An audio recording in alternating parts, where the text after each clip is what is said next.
माहीत नव्हतं. आमदार रोहित पवार यांच्या अन्नदात्यासाठी आंदोलनाच्या तिसऱ्या दिवशी आपल्यासोबत रविराज साबळे आहेत. काय सांगचाल, आज आंदोलनाला भेट दिली तुम्ही?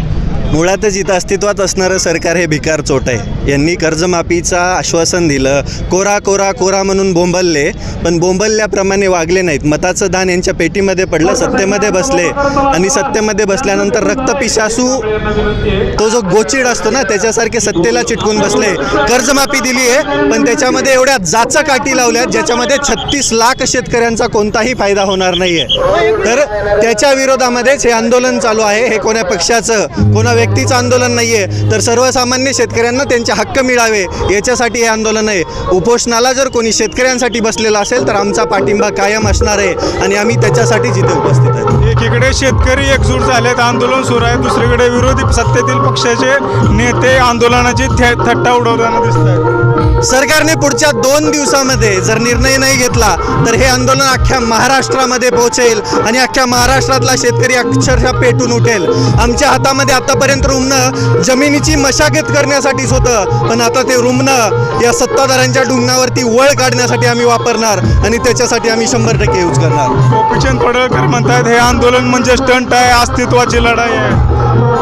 मुळातच शेतकऱ्यांच्या प्रश्नांवरती कोणी जर आवाज उठवत असेल तर त्याला स्टंट किंवा त्याची थट्टा करणं म्हणजे ही शेतकरी विरोधी भांडवल येतात. त्यांच्यावर बोलणं मी रास्त नाही समजत. काय आंदोलनाचं स्वरूप कुठपर्यंत जाईल जर सरकारने दखल नाही घेतली?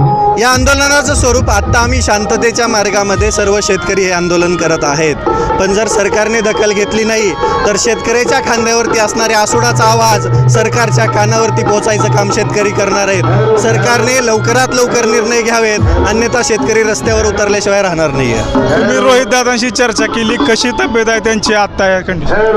मुळातच दादांना आता डॉक्टरांनी सलाईन लावायचा सल्ला दिलेला आहे. ब्लड प्रेशर कमी जास्त होत आहे, त्यासोबत शुगर वाढली असं डॉक्टरांचं म्हणणं आहे. माझी सरकारला विनंती आहे, आमच्या महाराष्ट्राने एक दादा गमावलेला आहे, आता रोहित दादांच्या रूपाने तो दुसरा गमवण्याची वेळ येऊ देऊ नका. कारण की सर्वसामान्य शेतकऱ्यांसाठी एक निवडून दिलेला आमदार लढतोय आणि त्याच्याकडे तुम्ही दुर्लक्ष करत असाल तर तुम्हाला लाजा वाटल्या पाहिजेत. तब्येत खालवलेली आहे पण तरी पण हौसला बुलंद आहे, कारण की लढाई शेतकऱ्यांची आहे. तुम्ही म्हटलं तुमचे अकाउंट सरकारने बंद केली, सरकारच्या विरोधात भूमिका घेणाऱ्याला दाबलं जाते, काय होतंय नेमकं? ही वस्तुस्थिती आहे. आधी 2.5 मिलियनचं अकाउंट बंद केलं, आता 5 मिलियनचं बंद केलंय, पण अकाउंट बंद केल्याने आवाज बंद होत नसतो. आमचा आवाज हा कायमस्वरूपी बुलंद असणार. आमचा आवाज सर्वसामान्य शेतकऱ्यांसाठी, सर्वसामान्य माणसांसाठी या सरकारच्या छाताडावरती बसून आम्ही तो आवाज वाढवतच राहणार. या सत्तेतल्या कोणत्या नेत्यांबरोबर चर्चा चालू आहे सध्या? महाजन येणार आहेत म्हणून समजतंय, काय आतापर्यंत अपडेट आहे? काही समजलं नाही. सत्तेतील कोणते मंत्री सध्या चर्चेत आहेत? कोण सत्तेत मंत्री यांच्याबरोबर चर्चा करण्यात तयार आहेत? कृषी मंत्र्यांनी चर्चा केली आहे, पण कृषी मंत्र्याच्या हातात काहीच नाही आहे. ते सारखं मुख्यमंत्र्यांकडे बोट करतात.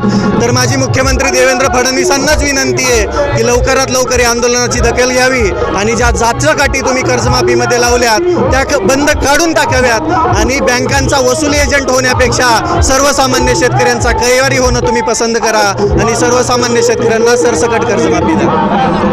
तर हे होते रविराज साबळे यांनी मुख्यमंत्री